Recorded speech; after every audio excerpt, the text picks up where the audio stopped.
welcome back to my channel. My name is Gina, and today's update for me sharing my haul, my comic book haul. However, today I also got manga, so it's just almost like a regular haul, but this is what I got from my local comic book shop. So let's get started. I didn't get that much this week. Um, I say this, but I still got a few things. But I didn't get too much. I only had one pickup today, Wednesday. So these are the things that I got. Just four things. And I've read half of them already. So let's talk through it. So the first thing I had to pick up was Black Cat issue number 10. I am not at this point in the series yet.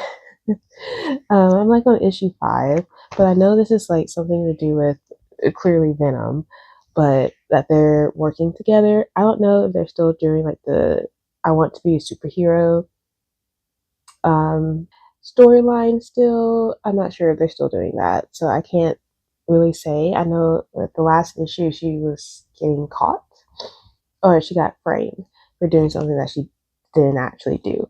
But this one, I'm not sure where because I'm not here yet. So this is the first thing that I picked up because I had this on order for me. And then the next thing is what I knew I wanted to get because I saw it on my local comic book shop's Instagram, and that's Excommunicated. So this is by Vault Comics. It's a little creepy, but I love it. That's why I picked it up. Didn't tell me what it was about, but I was like, this cover is amazing, so I must get it. So it's about a nun. She's been barred from the church, and it's not even like her fault why she ended up getting barred, but she ends up coming across like this creature here um, due to an exorcism gone wrong. So that's why she ended up being barred as well. But she didn't even do the exorcism, it's the thing. Anyways, getting a little ahead of myself. So that's what this is about. It's about a nun who was barred, and then she comes across basically this demon after an exorcism goes wrong that she didn't do. So good. This one I actually read already. It wasn't quite 5 stars because right at the end, I was a little confused on who was speaking. So I read that part like 2 times for me to understand it. So it wasn't quite 5 stars, but this was definitely 4.5.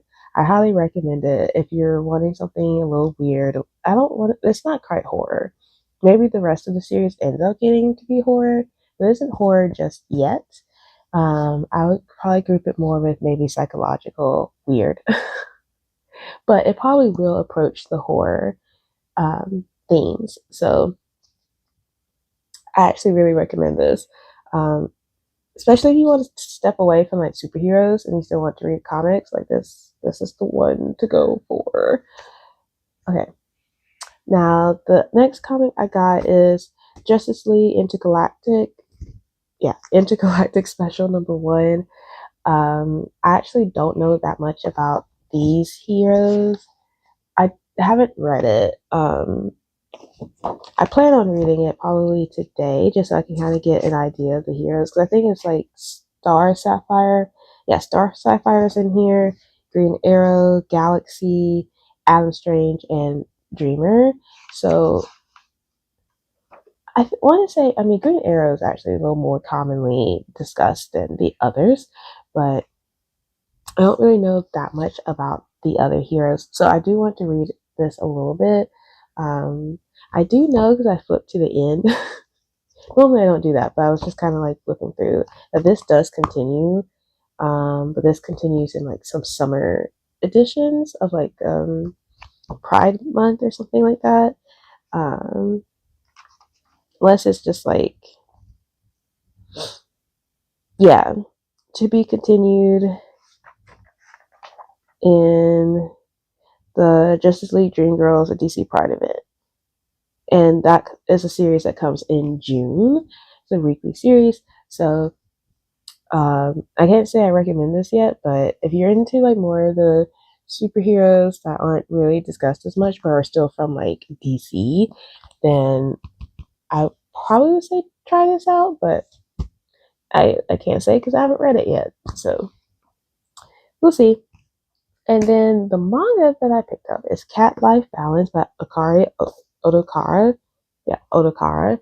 Um, so cute. On the back it says it's for fans of Sweat and Soap, which I read completely, and Smoking Behind the Supermarket with You, which I'm not quite all the way caught up just yet, but I am pretty caught up.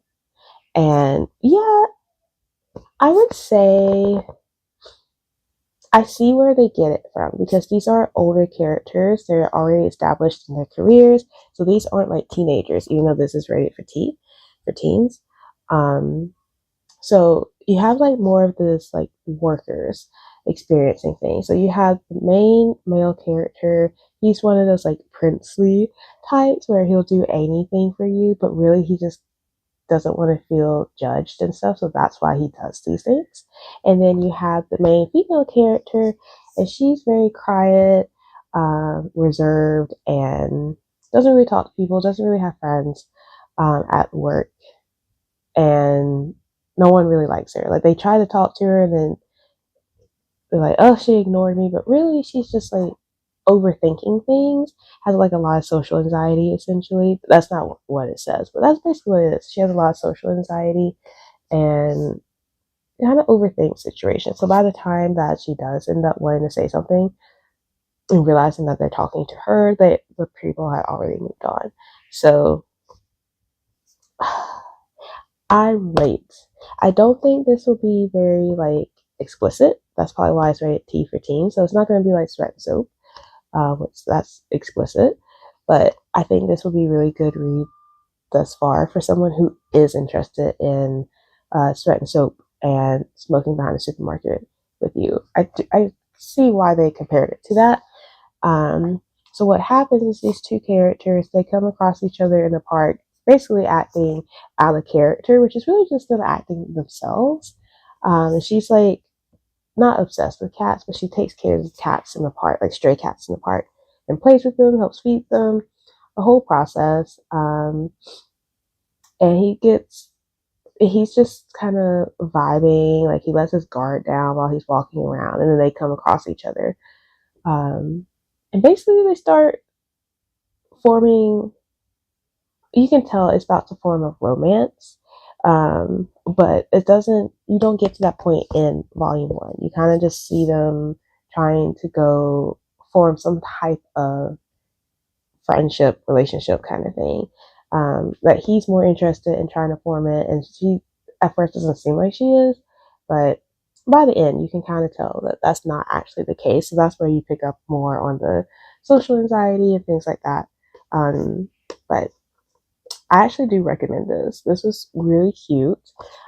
This was also not cried 5 stars. This was 4 stars for me, but I do recommend this. This just came out this year, so volume 2 is not out just yet. So if you want to get started like I did, I recommend going ahead and picking this up. So yeah, this is Cat Life Balance volume 1. And that's all I got. So these are the things that I got once again. And that's it for this video. So I hope you enjoyed it, and maybe you'll pick up one of these this week, or whenever you end up getting to go to your comic book shop or to a bookstore. And yeah, I hope this helps. Anyways, this is the end of the video, and I will see y'all next time. So until then, bye.